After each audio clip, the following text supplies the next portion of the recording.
नहीं, मेरा अपना ज़ाती ख़्याल ये है कि जो पाकिस्तान में हमारी मॉनेटरी पॉलिसियाँ हैं, वो कई दिहाइयों से मुकम्मल नाकाम हैं, गैर मौसर हैं और उसका कोई मकसद नहीं है। मैं आपसे सिर्फ़ 2 फ़िगर्स दे दूँ तो आपको तमाम सूरत-ए-हाल वाज़ेह हो जाएगी। अगर हम चले जाएँ दिसंबर 2021, उस वक़्त पाकिस्तान में जो डिस्काउंट रेट था, वो स्टेट बैंक का वो था 9.75% यानी 10% से कम, और अफ़रात ज़र जो था वो था 12.3% था। इस दौरान में डिस्काउंट रेट बढ़ता रहा, अफ़रात ज़र भी बढ़ता रहा।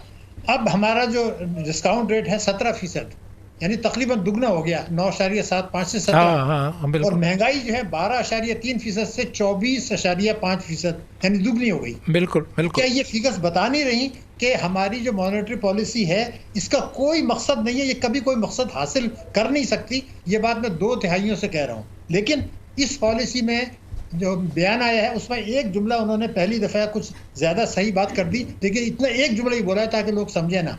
लेकिन उसके साथ 2 और बातें जो उन्होंने नहीं कही, वो ये है कि स्टेट बैंक की जो पॉलिसियाँ हैं, उनका आपस में टकराव है। वफाकी हुकूमत की जो पॉलिसियाँ हैं, उनका आपस में टकराव है, और आईएमएफ जो हमारे ऊपर शराइत आयद करता है मुख्तलिफ, उनका आपस में टकराव है।